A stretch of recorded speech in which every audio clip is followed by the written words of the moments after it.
the fifth chapter of Bhagavad Gita. Today we shall begin the sixth chapter.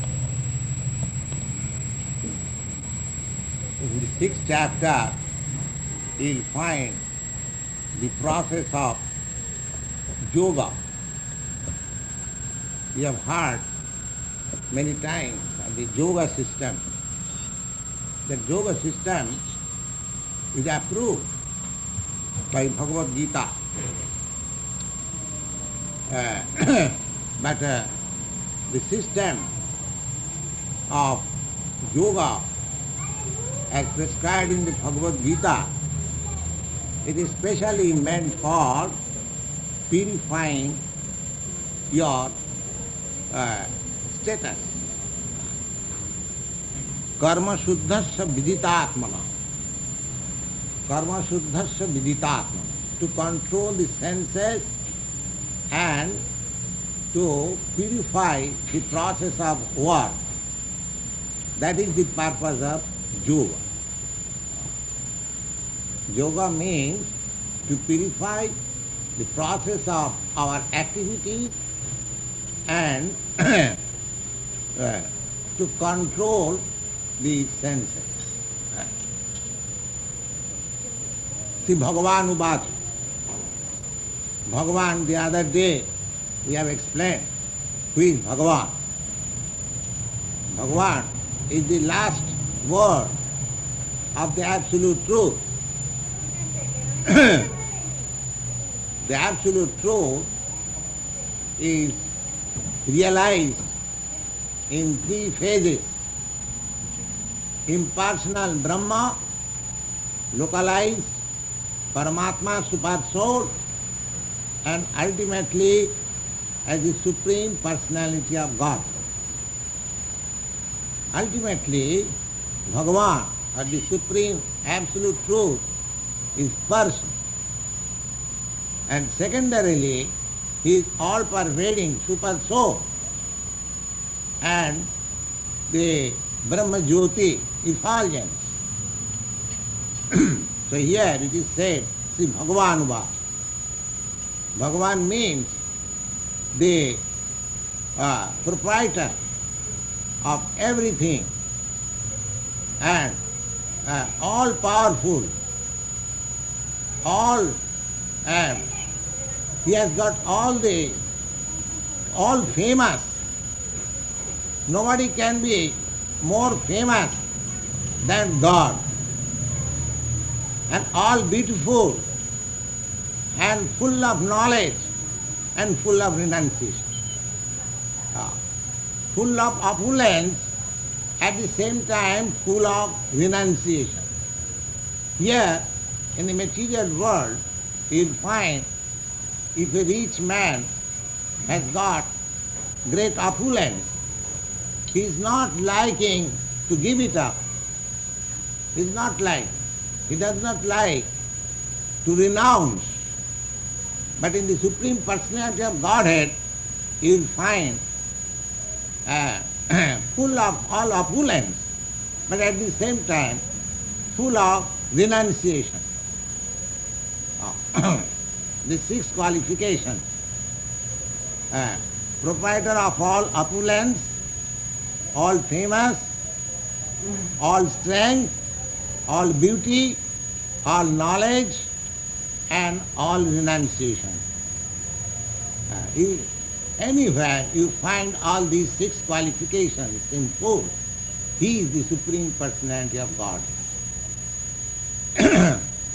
So here it is said, see, Bhagavan Uvacha, the Supreme Personality of Godhead is speaking. His speaking means he is speaking with all knowledge. His knowledge has no flaw. Our knowledge has so many flaws. We commit mistake. We are illusioned. Sometimes we speak something and at our heart there is something else. That means we cheat. And our experience all imperfect because our senses are imperfect. Therefore, I cannot speak anything to you.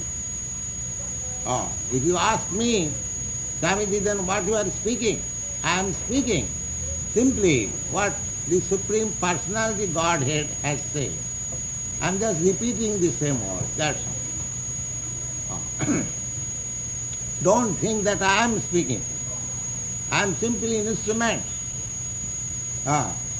Real speaker is the Supreme Personality of Godhead who is without and within. So what does he say? He says, anasritam anasrita karma phalam karjam karma karoti ja sa sannyasi cha yogi cha na niragni na cha kriya. Anasrita. Anasrita means without any shelter. Karma phalam. Everyone is working, expecting some result. Whatever you do, what? You expect some result. Here, Bhagavan says, the Supreme Personality Godhead says, that anyone who works without any shelter of the result, he works. Then, if he does not expect any result, then why does he work? Unless, suppose, I ask somebody to work this way, then he will expect something, some result, some remuneration, some reward, or some salary. That is the way of working here. But Kṛṣṇa prescribes the anasrita karma phalam.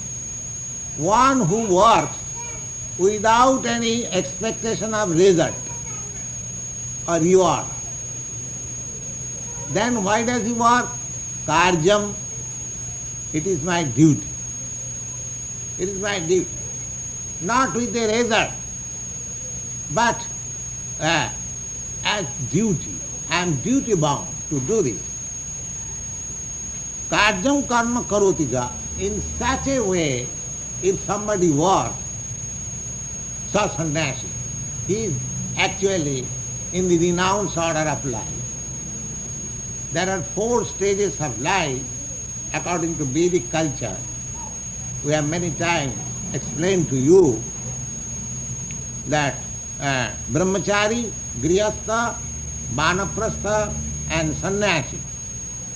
Brahmachari means student life, to be trained up in spiritual understanding, Krishna consciousness, fully trained up, he is called brahmachari. Then, after full training, he accepts wife, he gets himself married and lives with family and children, that is called grihastha. Then, after 50 years, he leaves the children alone and gets out of home, accompanied by his wife, and travels in the holy places, that is called vanaprastha, retired life. And at last, he gives up his wife to the care of his children, grown-up children, and he remains alone. And that is called sannyas, a renounced order of life. So these 4 orders of life there are. Now Kṛṣṇa says that simply renouncement is not all. Simply renouncement is not all. There must be some duty. Karjam. Karjam means it is my duty. Now what is that duty? He has renounced the family life. He has no more botheration how to maintain his wife and children. Then what is his duty? That duty is very responsible duty. To work for Kṛṣṇa. Karjam. Karjam means it is the real duty. There are 2 kinds of duties in our life. One duty is to serve the illusion, and the another duty is to serve the reality. when you serve the reality, that is called real sannyas. And when we serve the illusion, that is called maya. Now, either to serve the reality or to serve the illusion, I am in such a position that I have to serve. My position is not to become the master, but to become the servant. That is my constitution. Everyone in this material world, he is a servant. Nobody is master. One thinks that I am the master, but he is actually servant. Suppose if you have got your family, if you are thinking that you are the master of your wife, of your children, of your servant, of your business, that is false. You are the servant of your wife, you are the servant of your children, you are the servant of your servants. That is your real position. Any case you take, the president, he is considered to be the master of your country, but actually he is the servant of your country. So if you go on analyzing that our position is always servant. So either we shall become the servant of illusion or we shall have to become the servant of God. But if we remain the servant of illusion, then our life is wasted. Everyone is servant of illusion. He is servant of nobody, but servant of illusion. He is expecting some profit.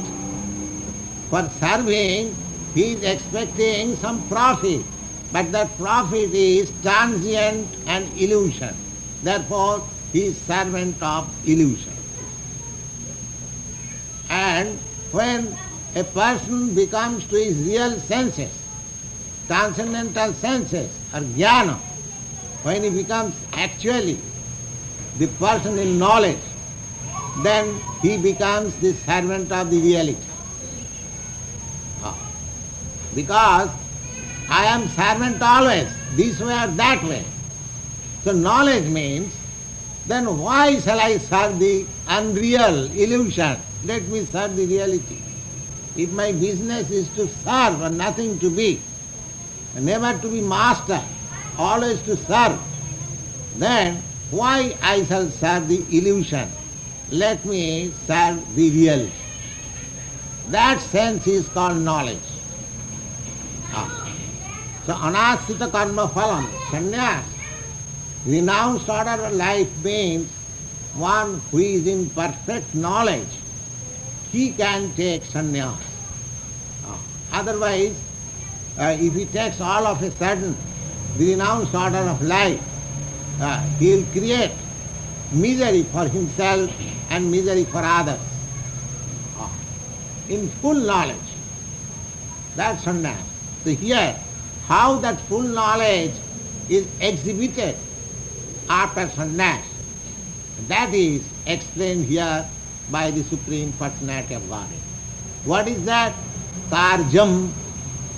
It is my duty to become Kṛṣṇa conscious and to serve the cause of Kṛṣṇa. Oh, that is my duty. That is my real duty. When we come to this knowledge, then we become Mahatma or the great soul. Vasudeva Sarvamiti Sa Mahatma Sudurlabha. You'll find in the Bhagavad Gita, Bahunam Janmanam Ante Jnanavan Mang Prabodha.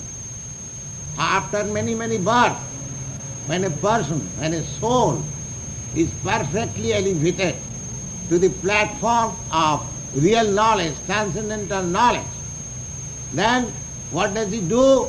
He surrenders unto me. Kṛṣṇa says, he surrenders unto me. Why? Now Vasudeva Sarvamiti, you are everything. Vasudeva. Vasudeva means Kṛṣṇa. This is Kṛṣṇa consciousness. But Kṛṣṇa says, such Mahatma Sudurlabha, such great soul is very scarce, rarely found. Ah. But any intelligent person, if he understands this philosophy, that my ultimate goal of life is to surrender unto Kṛṣṇa, why not surrender immediately? Why shall I wait? Bhaunam janmanam ante. Why shall I wait for so many births? So that stage is called real sannyas. Karjam. Karjam means it is my duty. I am not forced, but voluntarily, out of love, transcendental love. Just like mother serves this child out of love. There is no question of salary or remuneration. The mother loves this child. Similarly, you can love the Supreme Lord in many ways. You can love the Supreme Lord as master. You can love the Supreme Lord as friend. You can love the Supreme Lord as child. You can love the Supreme Lord as your husband. Anyway, there are 5 different rasas or humor in which we are eternally related with the Supreme Lord. And when we are actually in the liberated stage of our knowledge, we can understand that our relationship with the Lord is in this way. That is called Swarup Siddhi. That is real self-realization. That is real self-realization. Everyone has an eternal relationship with the Lord, either in the conception of master and servant, or in the conception of friend and friend, or in the conception of parents and the child, or in the conception of husband and wife, or in the conception of paramour and lover and the beloved. So, these relationships they are eternal. Now, the whole process of spiritual realization is to come to this stage, transcendental stage. This relationship with the Supreme Lord is pervertedly reflected in this material world. And therefore, we have got this relationship here, master and servant. But because it is perverted, therefore that relationship is not master and servant. That relationship is with the money and the benefits. There is no love. There is no love. Here in this material world, the master and the servant, that relationship continues so long the master is able to pay the servant. As soon as the payment is stopped, the relationship of master and servant also stops. Therefore, that is not eternal. Come on, sit down. That is not eternal. Similarly, here also there is relationship between friend and friend. But in slight difference of opinion, the friendship breaks. The friend becomes enemy. Therefore, it is perverted reflection. Similarly, the relationship between,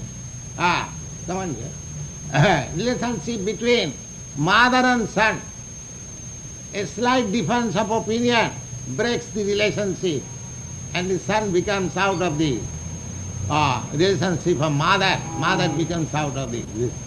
Every way, husband and wife, a slight difference of opinion, there is divorce, separation. So no relationship here in this material world is actual.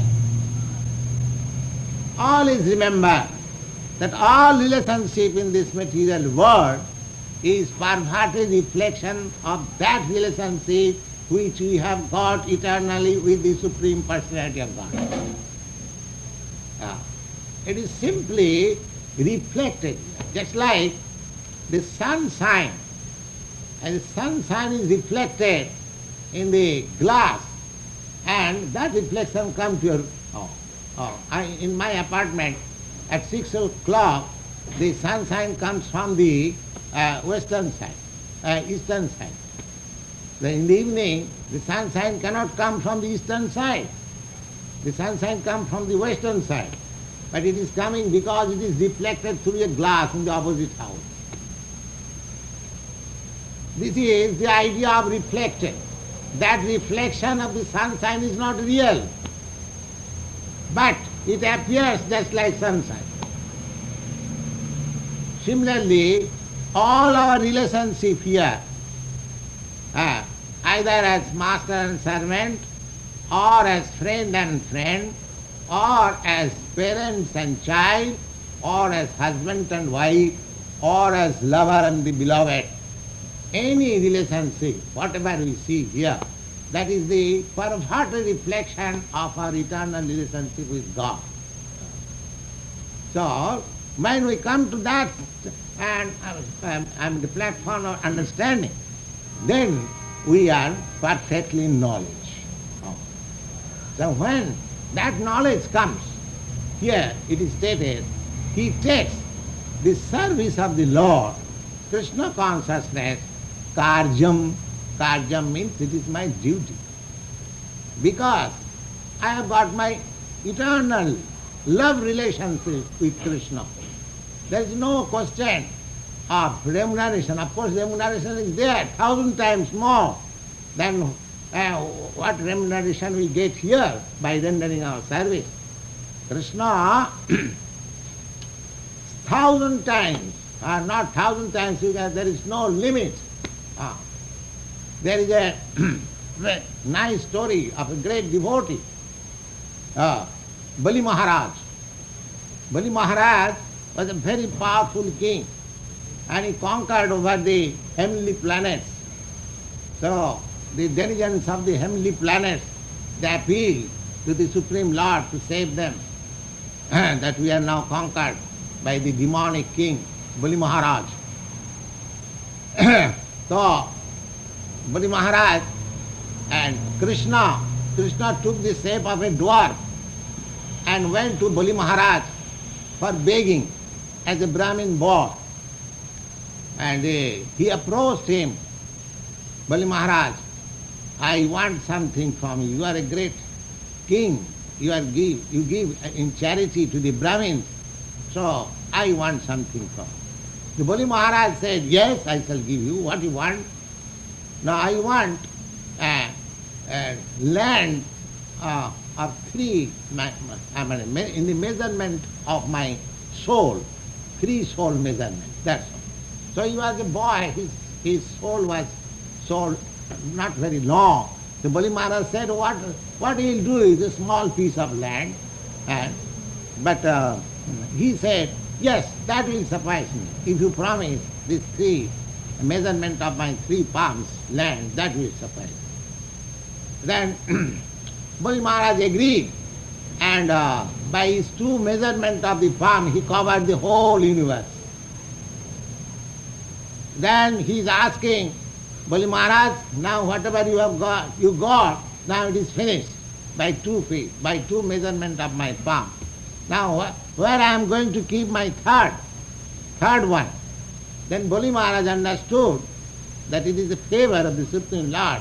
He said, my dear Lord, yes, I have now lost everything, I have no other property, but I have got my head. Please kindly keep it. So the Lord was very much pleased on him, and he offered, Bali Maharaj, then what do you want from me? No, I never expected anything from you. I could understand. You wanted from me everything, so I have offered my everything, that is finished. How do you want? Then Lord says, yes, but from my side, I have got something to offer you, and I shall remain as your order carrier servant in your door.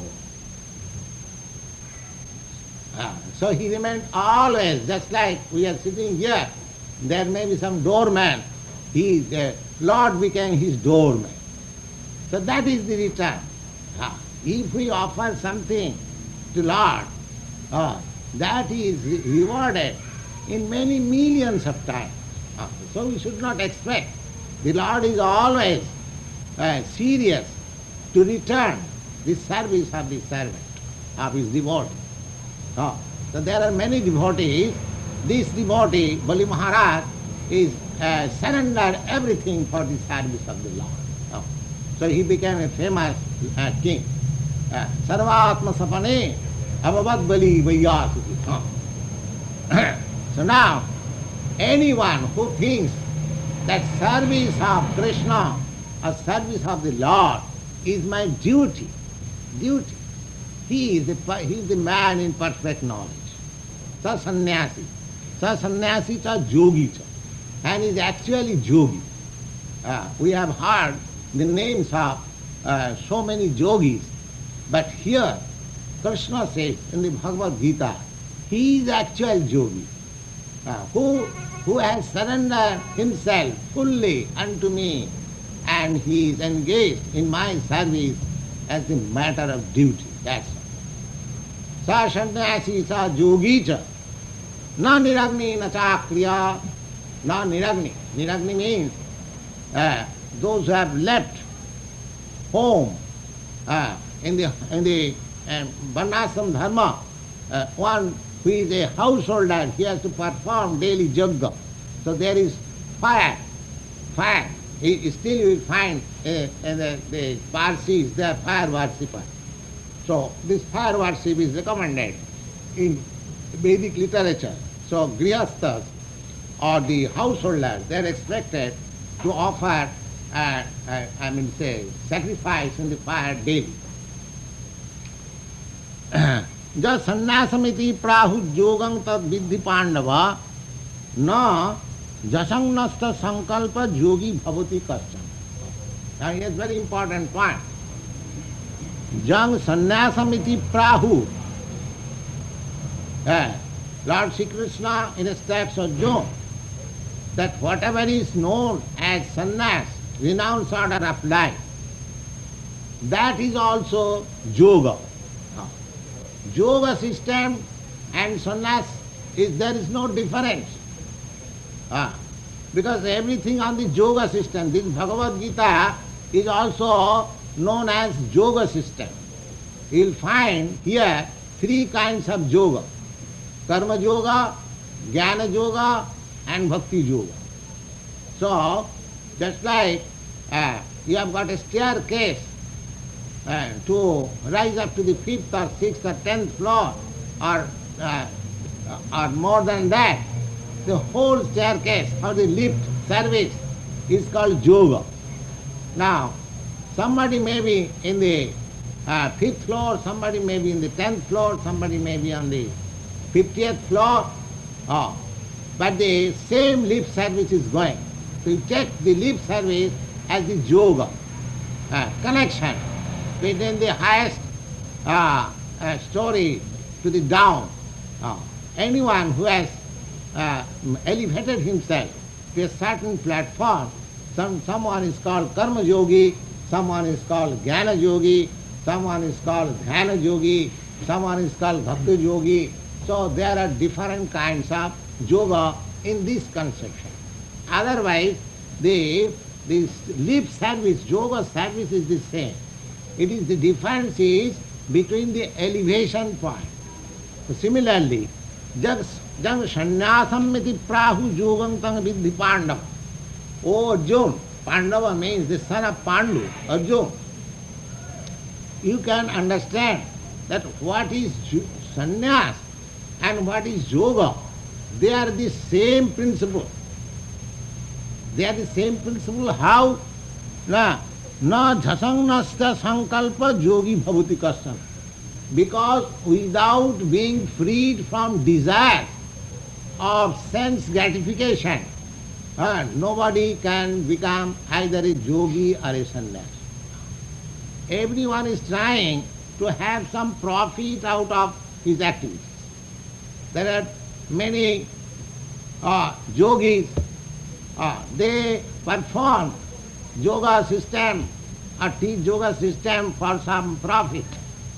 But that is not the idea of yoga system. Everything should be engaged in the service of the Lord. Everything. Whatever we do, either as ordinary worker, or as sannyasi, or as yogi, or as jnani, all our energy should be dotted with Krishna consciousness. That is real sannyas, that is real yoga. Arurukham nijyogam karma karanam uchyate. Those who are just stepping on the staircase of the yoga system, for them karma karanam uchyate, they must work. In the beginning, nobody should stop working. Nobody should stop working. Just like you will find in the Bhagavad Gita that Kṛṣṇa requesting Arjuna to become a yogi, but he never asked him to cease from the fight. How one can become a yogi at the same time remain a fighter? That's a practical example you see. Kṛṣṇa is asking Arjuna, tasmad yogi bhava Arjuna. My dear Arjuna, therefore you become a yogi. But he, at the same time he is asking to fight. And now we know the yogi sits down at a place and meditates and concentrates his mind and controls his senses. How is that? He is fighting at the same time yogi. This is the mystery of Bhagavad Gita. You can remain a fighting man, at the same time the highest yogi, highest sannyasi. How? In Krishna consciousness. You have to fight for Krishna, that's all. That is the secret. That is the secret. If you fight for Krishna, if you fight for work for Krishna, if you eat for Krishna, if you sleep for Krishna, if you do everything for Krishna, then you are the yogi, you are the sannyasi, and you are everything. That is the secret of Bhagavad Gita. It is a practical example. You see that Arjuna is asked, tasmad yogi bhava Arjuna.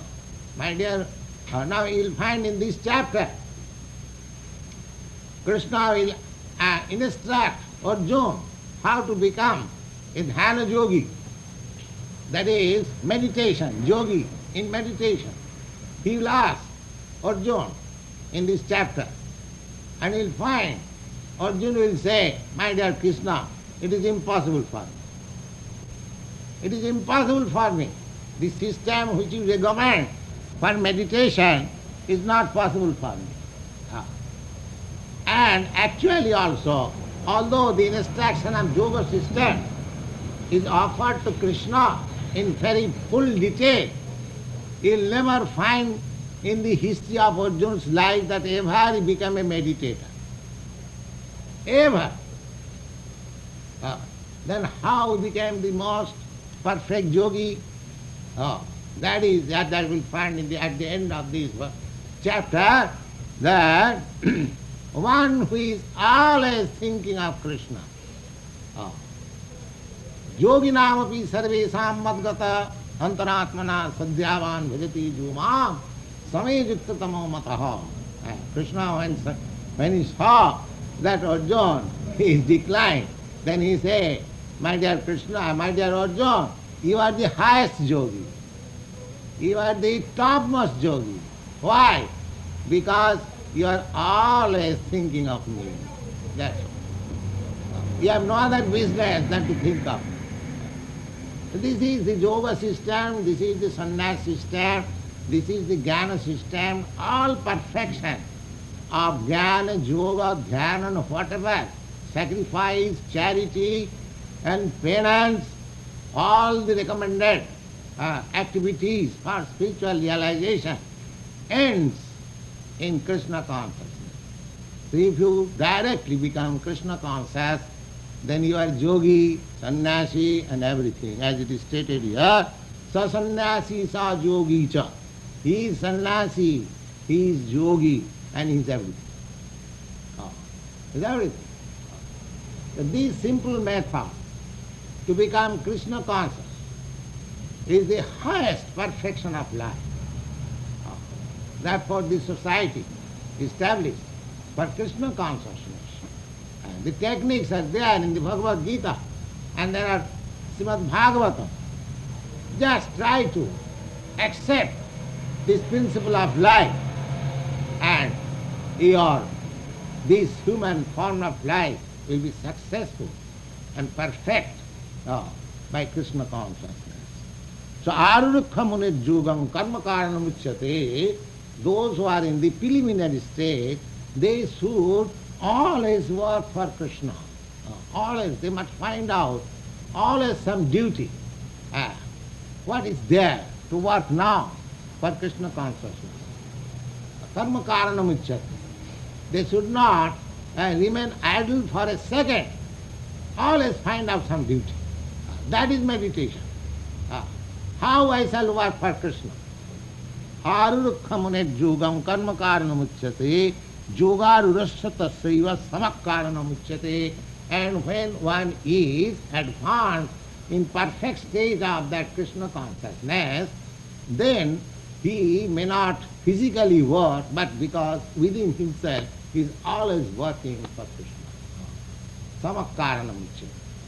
So in the beginning, just like in small boys and children, they are always 24 hours engaged in the schooling. Otherwise, they will be spoiled. So similarly, those who are in the preliminary stage of Kṛṣṇa consciousness, they should always engage themselves in the work. There are varieties of work. There are varieties of work. Now, those who are actually working with our society, they practically do not find any time, any rest. There are so many work. They cannot finish. Day and night we have got work for Kṛṣṇa consciousness. And we are happy to execute such work. And the students who are working with us, cooperating, they are also happy. You will find happiness. If you chant Hare Krishna 24 hours, you will never get tired. And that is it. You will never get tired. And any other material thing, if you chant or you repeat 3 times, you will get tired. It is practical test. But if you go on chanting Hare Krishna 24 hours, you will never get tired. So if you engage yourself in the activity of Kṛṣṇa consciousness, you will never get tired. Because you are acting on the spiritual platform. Spiritual platform is absolute. The material planet platform is different. If you work very hard, then you get tired. So these are the understanding of spiritual consciousness or Kṛṣṇa consciousness. Now here it is very clearly explained. Jadahi nendriyartheshu na karmasu anusajjate sarva sankalpa sannyasi yogarurastadachyate. When one becomes first class yogi, or when one is considered to be elevated in the highest yogic platform or sannyas platform, that jada, at that time, when na indriyartheshu, a person who works not for sense gratification, that's all. Everyone works for sense gratification. In the material world, everyone is working for sense gratification. Everyone works here to get some reward, some remuneration for wages, and that is utilized for sense gratification. Now here it is said, yogarura, when one is perfect yogi, that is explained here, that jadahi na indriyartheshu, when one does not work for sense gratification, na karmasu amsajjate, he does not engage himself in the work simply for sense gratification. And sarva sankalpa sannyasi, and he has no desire to get any fruit. because his desired thing, Krishna, is already there. So he has no other desire. Sarva sankalpa sannyasi yogarura saduchyate. At that time he is considered to be situated in the